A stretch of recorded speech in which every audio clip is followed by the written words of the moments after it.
you're talking a little bit about family traditions, and we're all in the back behind here like, what's it like to have Kim Clement as a dad on Christmas? That must have been amazing. It was, you know what, I had the best dad. He was the best. I do miss him.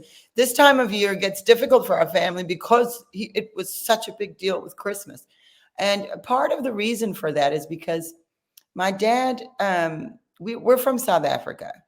You guys we just watched the Uganda video, and I really want to encourage people. You don't understand how much that clean water means to them. It is such a blessing to see. And that little girl was so cute. Yeah, she was. But we're from South Africa, and that's the southern hemisphere. So at Christmas time, it's actually summer there. So for us, Christmas was always like the middle of summer, so hot. And we watched all the movies and everything about America, because when you're from another country, America's like this amazing place. To anyone who's from somewhere else, people in America, you don't realize it, but America is really that shining light on a hill. And so to come from there, everything is just, oh, America. And so at Christmas time, we would see all the snow and all the Christmas trees, and we didn't have any of that. We were in South Africa in the heat. And growing up, my dad always dreamed of having that snowy Christmas and everything as a child. And his family didn't have much. And one year, my grandmother got that snow that you can spray on a window. And she did that at the house in the middle of summer in the heat. They had the fake snow.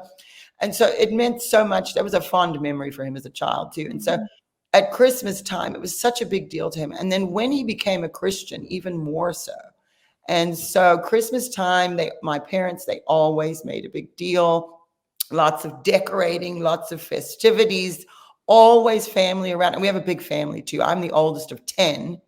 5 are natural born, 5 are adopted from China. And so there's 10 of us all together. So Christmas time, it would be so many gifts and usually chaos. And my dad wasn't really a fan of Santa Claus. He used to call him Satan Claus because of the pagan roots of who Santa. Right. But at the same time, he would still want to, entertain the kids and stuff. So he would dress up as Santa. And he enjoyed doing that. And he loved to make himself look fat. So he would stuff cushions for his belly and in his back, and he'd make himself look big and fat. And I remember him in front of the mirror doing a little dance before he went out. And then he'd go out and give all the kids gifts. And that's how all of us figured out, hang on, that's not Santa Claus. That's you, Dad. I remember my brother saying it one year, and my dad just laughed. But it was, even one year, we were with my aunt and uncle, and like two big families came together. And my dad dressed up as Santa Claus. My Uncle Neville was an elf. And what was the other one? It was the elf. He was the elf.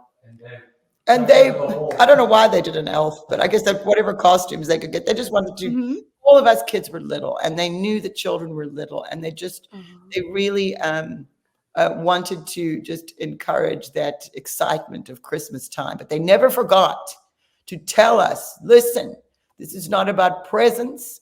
This is not about material things. We are celebrating the birth of Jesus. And that was a big deal for our family. So that was always a huge part of it. So every year we would all come together. Everybody would cook. And as we would get older, us older kids would have the thing that we would cook. Like I would make the candied yams. And, my mom would make the roast beef. And so there were things we would eat. And some of them were transplants from South Africa, South African recipes, which mainly are like British recipes. South Africa was a British colony, so there's a huge British influence there. And so Christmas time was just always a joy. And my dad was so generous. He would just be a presence for everybody. He loved to give. And so, so we keep that up now. And because we still have the big family. And I've got kids, and my brother has kids. So his grandkids are running around. And, it's sad for us that Dad's not there, but it also is a time for us to come together and do all the things that he used to love doing with us and remembering him that way. And now that some time has passed, you find that it's a lot easier. It never goes away. And the sadness of losing somebody never goes away, especially in the holidays. I know a lot of people watching me right now, and you're thinking about the people you've lost. Well, we understand that too. But, those people wouldn't want you to be sad forever. I know my dad wouldn't want that. And So we try to sort of fight the sadness by bringing just more joy and being grateful for Jesus. That's his birthday. And that's what, it doesn't matter what date, what falls on, and maybe it was a pagan day. It doesn't matter. We're taking this time to recognize him and his name. And it grieves me so much that they want to take the Christ out of Christmas and put the X. I can't stand that. Yes. And really, that's sort of a testament to what's been happening, and so much of what my dad prophesied about with what would happen to Christians and the animosity, which is very unfair toward Christians. And that's the thing we make sure we always say Christmas. It's Christ. It's his birth. And that was the number one thing he taught us about Christmas. You never forget what this is really about, the reason for the season. It's not Satan Claus. And did I'm sure your dad was on the piano, like playing Christmas music and singing. And this is his piano behind me. That was a huge part, constantly music, and it would be nothing planned.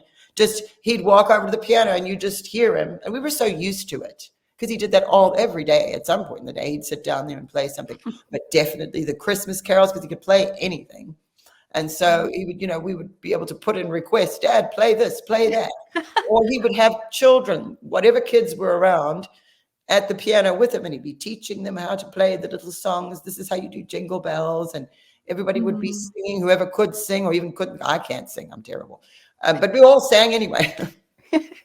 Definitely music and laughter and giving and celebration and family and good food.